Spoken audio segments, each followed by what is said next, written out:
Hey, Remarkable Lifers, this is Craig. And I'm KJ. This is Truly Remarkable Life, and we're coming to you today with some interesting news. KJ, what is this week?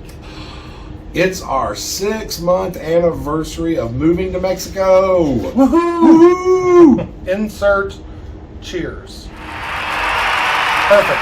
Okay, so today we want to come to you and share a little bit of information and just kind of talk about our experience. So we're going to start out by telling you a little bit about what we experienced individually and as a couple as we moved here, and then we're going to get into some topics that we've been asked a lot about and things that we find were kind of important to think about. And we're going to share with you the good, the bad, and the ugly of it all. So here we go. First and foremost, I want to talk about the adjustment period. This is not necessarily good, bad, or ugly, but when you move to Mexico, It just is. it just is. You have to think that every single thing you do is different. So, usually people move here, they haven't been here or they've only been here a limited amount of time. So your daily routine, where you buy things, what you buy, how you go about accomplishing things is just different. So that period, we always have heard, and it seems to be true, that about 30 days, just go easy on yourself. You're going to struggle, you're going to cry, you're going to be upset, you're going to be happy. 30 days? To get that initial shock over with. But for the last 6 months, it's been a process of incorporating new ways of doing things into our life, how to do things. Figuring out what works, what doesn't work, things that we thought we had planned out and knew exactly how we were going to do something. Yeah. And, it's just, we won't go into too much detail. We'll make more videos later, but basically it's that everything is different. From the moment you wake up, everything you do, you have to go, I have to speak Spanish when I buy that soda. I have to, all of that. It's just that adjustment period that everything you do is different.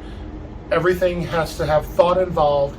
It's a little fatigue in your mind. So it's taken a while, but we're starting to get our groove, and we really getting to feel comfortable here. Yes, very much so. Yeah. So the good, the bad, and the ugly. I'm going to start with one of the things that I find probably the most intriguing is the sense of community that's here. We are in Ajijic, Mexico, in a little town just on Lake Chapala, just outside of Guadalajara. It is a little bit of a bubble, but for the most part, the people here are just amazing. Everybody supports each other. You're an immigrant community, and so the immigrants really jump in and help you out and give you information. The locals are the same way. The locals are very helpful with the language. They'll give you directions. They want to make your experience good. It's an interesting thing. Yeah. So, and I'll pick up, a subset of the community here is the LGBTQ community. And I have been absolutely astounded. It's a smaller community. It's growing. Move to Ajijic. Come on. It's a smaller community, but the immigrant LGBTQ community here, I've never seen a group of people that pulls together when the chips are down. I'm going to tell a very brief story. We had a couple of friends who had lived here for, I think, 4 months. One of them had an unfortunate medical diagnosis back in the States. His husband immediately asked for help from the LGBTQ community, and everyone rallied together and got everything that they own down here disposed of, sold, whatever, and got him on the road within a week. Yeah, and really every step of the way someone came, whether it was just to say good luck, to give them a hug and words of encouragement, or to come and buy things from them, or just come and offer their assistance. It was pretty amazing to see. It really, really was. And I just commend the LGBTQ community down here. It's not a massive community, but it is a very strong community. And, kudos. And we're glad to be part of it. Yeah, and now the bad part of that, which I don't know that I would call it bad, is that you do kind of have a responsibility to get involved. People don't just come to you, you got to go seek it out. Go to the places where people gather, get involved in groups, make friends, and they will come to you. Yes. The ugly side of that for both communities, either the regular expat community or the LGBTQ community, is that some people just aren't suited to be here. I'm just going to say that as nicely as I can. This is a very, everyone helps each other, everyone's accommodating, we respect the culture, we try to integrate with the culture, and there are people here who try to come here and just recreate the United States or Canada here. It tends to be the North Americans above the border. I've seen other people from other countries, and it doesn't seem to be as big of a challenge. And I don't want to say anything bad about those people. I just don't know that they're comfortable here, and it comes out. Right. And so you have to be patient, and you have to help those people along, and sometimes they decide this isn't the place for them. So anyway, but then KJ, you take the next one if you want. Okay, let's talk the good, the bad, the ugly about travel. So travel, near and dear to my heart. Yes, our hearts. Our hearts. Yes. So, and I'll jump in here and say the Guadalajara airport is, it's not massive, it's not overly complicated, and it's a really great location. The proximity to other places in Mexico, the flights that are available there, getting back and forth to the States or to Canada, it's a hub of, there's something you can get connected just about anywhere. That airport's ridiculous. It is one of the best airports I've ever been in. Ridiculous in a good way. I'm just going to say it. It's ridiculous. It is wonderful, efficient. I love the Guadalajara airport. Yeah.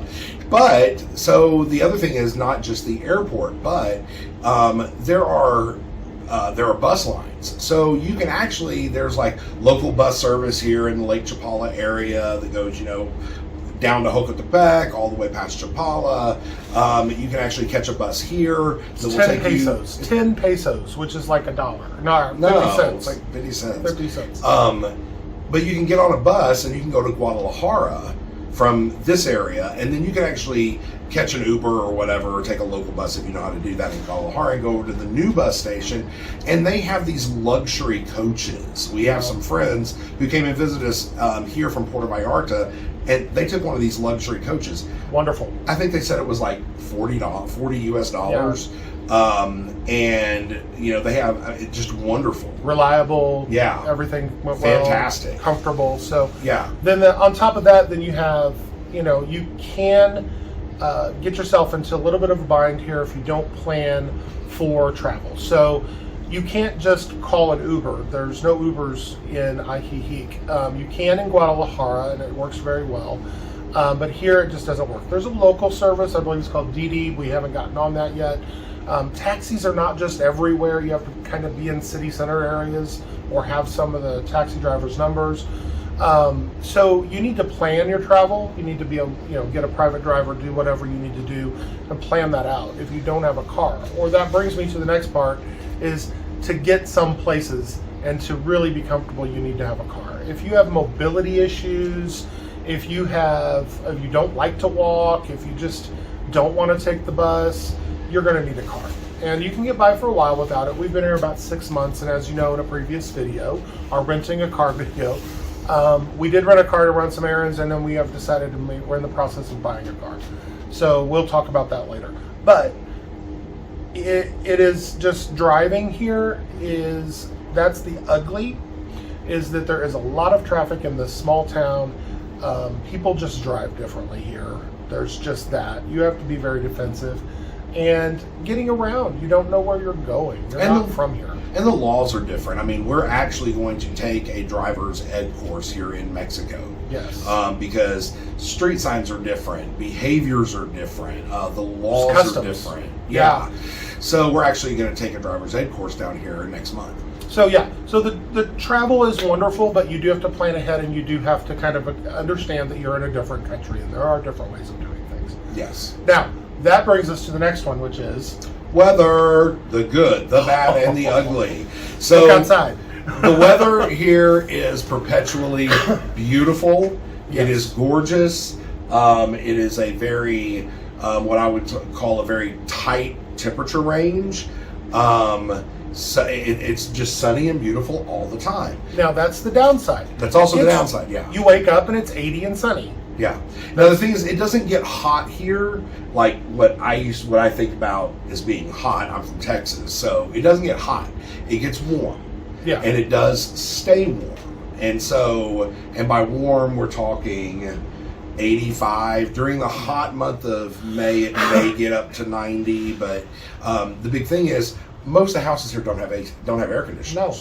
And the other thing is we're at a higher elevation and we are closer to the equator, so the warm is warmer and the sun is more intense. So middle of the day it gets really hot, and then at night it cools down, or there'll be a 20-degree temperature difference between the shade and the sun. I'm perpetually tan. Yeah, we're perpetually got a little bit of a glow. That's a plus. The negative is, again, no AC, so you gotta have your fans, and it's a little uncomfortable to sleep sometimes. And then also it's dusty. We're in the dry season. It's dusty. There are fires that happen. It's an arid climate right now. We haven't gotten to the rainy season. We'll report on that when we do. And then the negative, or the really bad part of that, is that if you have allergies, if you have medical issues, the heat effects, just be aware of those things, because April and May are the ugly part of the good, bad, and ugly. It gets very warm here, very dry, very dusty. But it's still gorgeous. Still beautiful. It's just, yeah. And the trees, the blooming trees, oh my gosh. Take a look at some of our videos. Oh, amazing, the jacarandas. Okay, so that leads us into one of my favorite topics that people have been asking about: the good, the bad, and the ugly on food. Yes. Okay, so the good. The food here is absolutely amazing. There are restaurants that will meet any kind of food that you can imagine. They have it here. The food is so fresh. It's again, I'm going to use my word, it's ridiculous. Yeah. We tend to shop like the locals do. We actually go down to Chapala. We go to the Carniceria to get our meats, the polleria, the cremeria, different places. You get very, very fresh food, and we go down to Chapala because it's a lot less expensive. Yeah, Which we'll talk about that later. Eggs are a different color. Chicken's a different color. Yeah. Than what we were used to in the States, because it's not processed. Right. They just killed the chicken. Yeah. So it's fresh. Yeah. Good stuff. And so that leads us to the bad part of that, which you could say is a negative, is that shopping for food is not what you're used to. You can go to Walmart, you can go to Soriana and buy things in bulk, or buy things, and they have American brands, Canadian brands, there are specialty stores. You can go to Guadalajara and go to Costco. You can go to the giant market, you can go to the Costco. Yeah. But not everything is exactly as easy to get. So sometimes if you're trying to buy more local foods to keep your prices down, or to get the fresher foods, you might have to go one place for this, one place for that. Start figuring out which one has the better price, the better quality, and you can mean you're out and about for a while to get all of your groceries. Grocery shopping can take a day. It's a day adventure. If you do the fresh shopping and the local shopping, it can take you a day to go out and do shopping. You can go to Costco. If you want to do that, go to Costco, get everything you want at once. I can tell you right now, your quality is going to be different. Yeah. But sorry, Costco. The negative side of that too is that you just can't find everything you want here. There are certain things that due to either import, or it's not available, or they don't have it in Mexico. So sometimes you have to experiment with local brands, find alternatives, and if you just want what you're used to, it's going to be more expensive. You can go to the stores and buy all of the American brands. Some of them are going to be 2 to 3 times the price you would pay in the States. Whereas the local brand is going to be less than what you would pay in the States. So experiment, get to know things. It takes a little time to get used to that. Next one, that brings us to cost of living. So there's a lot of hoo-ha online about cost of living and is it good or bad here in Mexico. I'm going to say this up front. Overall,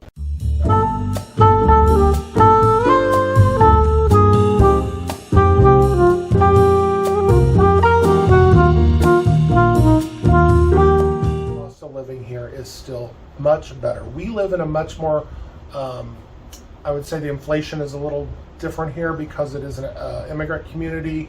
Prices have tend to be driven up a little bit. So where we live is a little more expensive than other places in Mexico. The village of Ajijic. Village of Ajijic. Here Lakeside, they actually refer to Ajijic as the Beverly Hills of Lakeside. So and that's really because it's more expensive. We chose it because it was a soft place to land. It's a beautiful place. There's a mix of local Mexican culture and immigrant culture. So it was just a comfortable place for us to start out.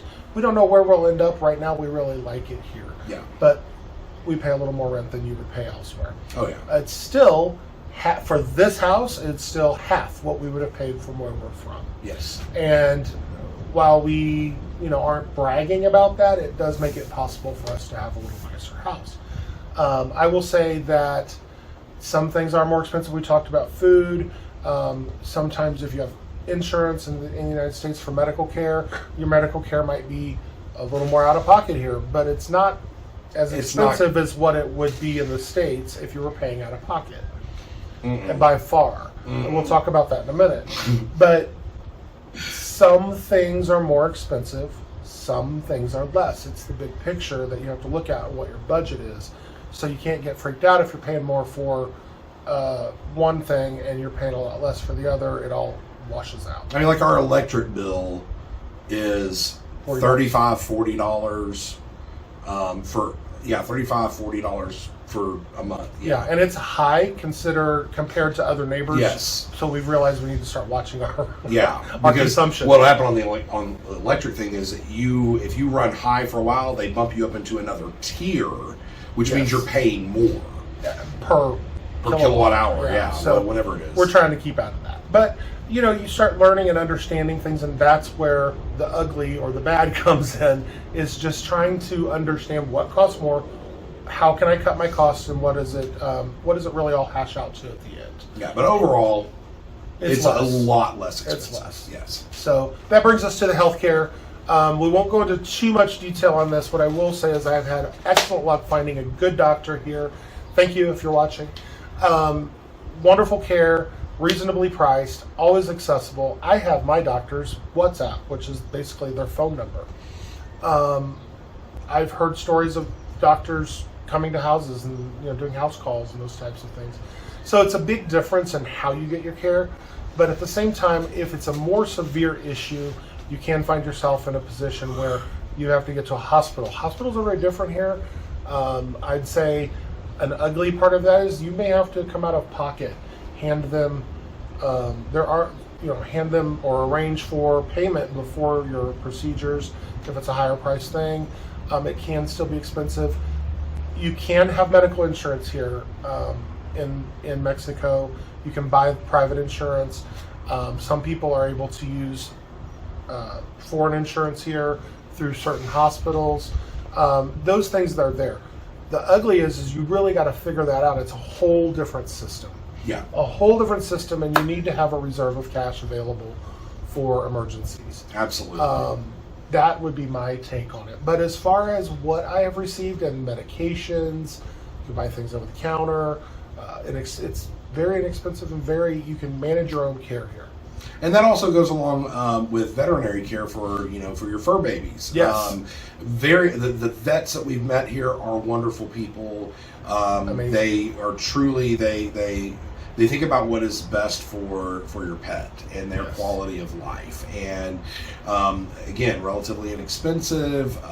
Comparatively speaking. Most of y'all know, we lost crypto, and that was a harrowing experience for both of us. But the experience with the vets that were involved was absolutely phenomenal. And we have a friend, their dog is actually being treated for botulism poisoning up in Guadalajara. We don't know the cost of that, but I'm sure if it was in the States, it'd be a lot more. But it's one of those situations where it's a long recovery period, and she's gonna be in the hospital for a long time, and I don't know that would even be cost effective in the U.S. Yeah, we've heard stories of people basically being able to buy a house with what they were charged for medical care for their pet when it's something like that. Yeah. In the U.S. In the U.S. So that's a lot for today, but we wanted to kind of just go through. Those were some of the things that we had to hash out we had to figure it out, understand where we stood on it, understand how the culture here works and how the economy here works. And it took a while. And again, like I said, the adjustment period, you have to go gentle on yourself. There will be moments that you're like, what have I done? But realize that most, what is that? Is that just the fatigue of me learning all these new things? Or is that truly being unhappy? Give yourself some time. We did, and we're glad we did, because we love it here. Yes. Now, I want to talk about one more thing before we go, just because it's brought up over and over again, and that is safety. We live in a small community here. We have never felt unsafe walking home from a restaurant at midnight, walking down to the square middle of the day on a Saturday in the evening, going to a friend's house. We have never felt unsafe. Driving, traffic is crazy, but we have not felt unsafe driving on the roads or being in a car going from here to Guadalajara. You have to be mindful anywhere you are. You lock your house. You be aware of your surroundings. You don't do silly things. You don't walk around counting your money in public. You don't do that anyway. So it's no different than any place else. But as I will say, as far as safety goes, I feel very, very safe in Mexico. I feel much safer on a day-to-day basis. And it's palpable to the point of you actually have a moment and you go, okay, I actually don't look over my shoulder. Yeah, I mean, don't need to. And Mexico is just like the U.S. or Canada or any other country, in that there are just certain places you don't go. Yeah. I mean, you know where they are, and you just don't go there. Yeah. It's, and there might be some challenges that you hear about in the news. They're isolated usually. You live your life and it doesn't affect you on a day-to-day basis. If you ever find yourself in a situation where there is something that does happen, because it's like any country, some people have been pickpocketed, some people have had car accidents and they drove off, or things like that. You just have to learn how to handle those things, just like any other place. That's it. So I wanted to just make sure everybody knew we do feel safe here. As LGBTQ people, we feel safe here. We feel welcome, and we don't look over our shoulders anywhere we go. So.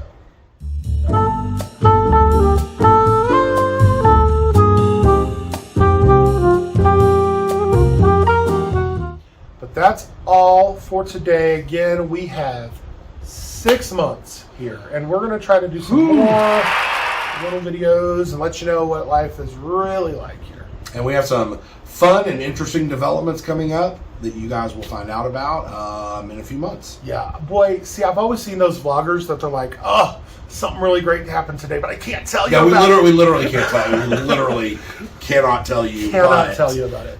There's going to be some fun to be had coming up. Yeah, in the next few months. Yeah. So we're really looking forward to it, and thank you so much for being part of our Truly Remarkable Life family. And here's to another 6 months, and we'll give you an update as we go along. 6 months, 6 years. Let's take it 6 months at a time. And if you haven't already, go find your truly remarkable life. bye. Bye-bye.